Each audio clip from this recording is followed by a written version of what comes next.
अब जननायक जनता पार्टी ने जो तैयारी की है, इसके लिए दुष्यंत चौटाला ने पूरे वहां पर अपना पैर गड़ाए हुए हैं। दिग्विजय चौटाला भी वहीं हैं, डॉक्टर अजय सिंह चौटाला भी आसपास के क्षेत्र में घूम रहे हैं। लेकिन जो जेजेपी दुष्यंत चौटाला, दिग्विजय चौटाला, अजय सिंह चौटाला की केमिस्ट्री रणजीत सिंह चौटाला के साथ है, वो कहीं दिखती है। जिस जुलाना में अब रैली करने जा रही है जननायक जनता पार्टी। दोस्तों नमस्कार, मैं संजय मग्गू और मौजूद हैं देश रोजाना के डिजिटल मीडिया मंच पर। कल 7 दिसंबर है और कल जन्मदिन है जननायक जनता पार्टी का। वो पार्टी जो हरियाणा के अंदर जितनी तेजी से उभरी थी, उससे कहीं ज़्यादा तेजी से नीचे गई। वो पार्टी जिसे अब इंतजार है अपने पुराने कार्यकर्ताओं का कि शायद अब लौट करके आ जाएं। और कुछ इन्हीं उम्मीदों के साथ जननायक जनता पार्टी मनाने जा रही है अपना, आप उसे सालाना उत्सव कह सकते हैं, उसे आप जन्मदिन कह सकते हैं, आप उसे किसी नाम पे भी ले सकते हैं। और जननायक जनता पार्टी ने इसके लिए जो मैदान चुना है, जो क्षेत्र चुना है, वो जाटलैंड की वही जमीन जुलाना, यानी कि जींद जिला। क्योंकि जींद हमेशा से राजनीतिक रूप से एक संदेश देने वाली धरती रहा है, चाहे जींद का वो पांडु पिंडारा हो और चाहे फिर जींद के आसपास के लगते एरिया। और जननायक जनता पार्टी ने अब की बार चुना है जुलाना को। जुलाना से अपने नए सफ़र का शायद आगाज करना चाह रहे हैं। पंडाल तैयार है, इंतज़ार रहेगा कि अब लोग कितने आते हैं, भीड़ कितनी होगी। आपसे इस वीडियो में सारी बात करूंगा कि जुलाना का महत्व क्या है, जुलाना को चुना क्यों गया, और जींद और जुलाना का जो कम्बिनेशन है जननायक जनता पार्टी के लिए कितना असरकार होगा। आप अगर ध्यान करें तो जननायक जनता पार्टी ने अपने जन्म के साथ, यानी कि जब जननायक जनता पार्टी बनी, उसके साथ जो पहला चुनाव लड़ा वो उपचुनाव था। और वो उपचुनाव हुआ था जींद में। जींद का पहला उपचुनाव था जिसके अंदर जननायक जनता पार्टी ने आम आदमी पार्टी के साथ गठबंधन किया था। और उस पहले चुनाव में मनोहर पार्टवन की सरकार थी, आपको ध्यान होगा। सरकार का अंतिम समय नजदीक था। जींद के अंदर उपचुनाव था क्योंकि वहां के जो विधायक थे डॉक्टर मिड्डा, उनका देहावसान हो गया था, डॉक्टर हरिचंद मिड्डा का। Doctor Harichand Midda Indian National Lok Dal के विधायक हुआ करते थे। इंडियन नेशनल लोकदल से अलग होकर के जननायक जनता पार्टी अस्तित्व में आ चुकी थी। और जब जींद के उपचुनाव के लिए नाम तय करने की बात चली, तो क्योंकि परिवार और पार्टी टूट चुके थे, डॉक्टर हरिचंद मिड्डा के बेटे डॉक्टर कृष्ण मिड्डा पहुंचे थे भारतीय जनता पार्टी में। इस समय हरियाणा विधानसभा के उपाध्यक्ष हैं, चर्चाओं में भी हैं डॉक्टर मिड्डा। अगली वीडियो में बात करूंगा आपसे उनके बारे में। तो डॉक्टर कृष्ण मिड्डा तो पहुंच गए भारतीय जनता पार्टी में, और जननायक जनता पार्टी ने अपना कैंडिडेट बनाया था दिग्विजय चौटाला को, आपको ध्यान होगा। और पहले ही चुनाव के अंदर दिग्विजय चौटाला ने, जननायक जनता पार्टी ने बीजेपी को सीधी अच्छी चुनौती दी थी।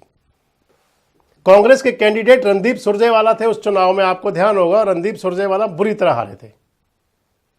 वहां से शुरुआत थी जननायक जनता पार्टी की। उसके बाद 2019 का विधानसभा चुनाव हुआ तो 10 विधायकों के साथ दुष्यंत बाबू बन गए थे किंग मेकर, हरियाणा के डिप्टी सीएम बने। जिस जुलाना में अब रैली करने जा रही है जननायक जनता पार्टी, उस जुलाना से 2019 में जननायक जनता पार्टी के ही कैंडिडेट थे अमरजीत ढांडा, और वो विधायक बने थे, चुनाव जीते थे। यानी कि जुलाना 2019 में विधायक था जननायक जनता पार्टी का। और जब 2024 का चुनाव आया, वो चुनाव आते आते जननायक जनता पार्टी खिसक गई थी 4थे स्थान पर, और मात्र जो वोट मिले थे वो 2000 के आसपास मिले थे। ये स्थिति रही जननायक जनता पार्टी की, जो हरियाणा की राजनीति के अंदर एक चमकते सितारे के भांति उभर करके सामने आई थी। लेकिन वो इस प्रकार से पुच्छल तारे के रूप में लुप्त होती चली गई कि जैसे आसमान में एक तारा विलुप्त हो जाता है। फिर से कोशिश है। अब जननायक जनता पार्टी ने जो तैयारी की है, इसके लिए दुष्यंत चौटाला ने पूरे वहां पर अपना पैर गड़ाए हुए हैं, पूरी ताकत लगा रखी है। दिग्विजय चौटाला भी वहीं हैं, डॉक्टर अजय सिंह चौटाला भी आसपास के क्षेत्र में घूम रहे हैं। और एक संदेश देने के लिए, जनता के बीच संदेश अग्रेषित करने के लिए रणजीत सिंह चौटाला को भी मैसेज दिया गया है। हालांकि रणजीत सिंह चौटाला ने अभी कोई पत्ते तो खोले नहीं, अस्तित्व की लड़ाई वो भी लड़ रहे हैं, रणजीत चौटाला भी। और रणजीत सिंह चौटाला को, यानी कि अपने दद्दा को दिग्विजय चौटाला ने संदेश दिया।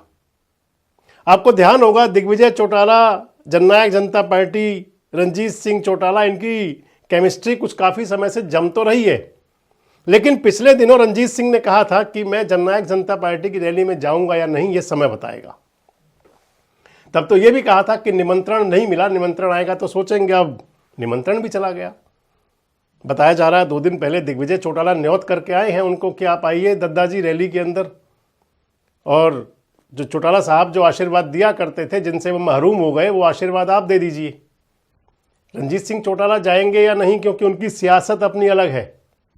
लेकिन जो मैं केमिस्ट्री बता रहा था आपको, वो केमिस्ट्री 2019 में ही शुरू हो गई थी, जब रंजीत सिंह चौटाला इंडिपेंडेंट चुनाव लड़े थे। हालांकि उस समय तो दोनों भतीजों ने साथ दिया था, चाहे अजय सिंह हो और चाहे अभय सिंह हो, और इसी लिहाज से, इसी बूते ही कहा जाता है, जो सियासी लोग कहते हैं कि रंजीत सिंह चौटाला लंबे राजनीतिक वनवास के बाद विधायक बने थे, यानी कि 1987 में पहली बार विधायक और फिर 2019 में दूसरी बार विधायक।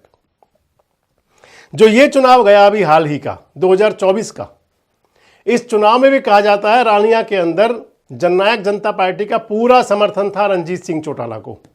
दीगर बात है रंजीत सिंह चौटाला अपने ही पोते से अर्जुन चौटाला से चुनाव हार गए, तीसरे नंबर पर रहे। लेकिन जो जेजेपी, दुष्यंत चौटाला, दिग्विजय चौटाला, अजय सिंह चौटाला की केमिस्ट्री रंजीत सिंह चौटाला के साथ है, वो कहीं दिखती है।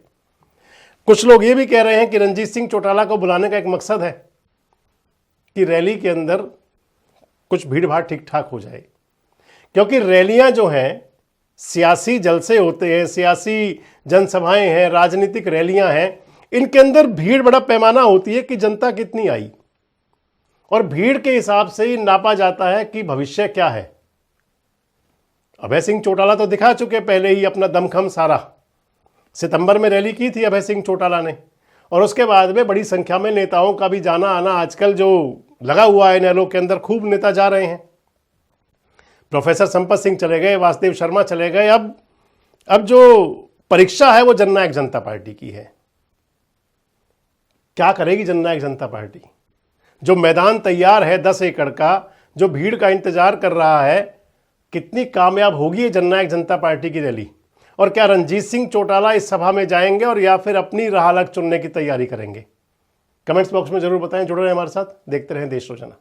हमारे साथ जुड़े रहने के लिए सब्सक्राइब करें देश रोजाना के YouTube चैनल को, और नई वीडियो की नोटिफिकेशन पाने के लिए बेल आइकन जरूर दबाएं। अगर आप ये वीडियो Facebook या Instagram पर देख रहे हैं तो पेज को लाइक और फॉलो जरूर करें और ज्यादा से ज्यादा शेयर करें।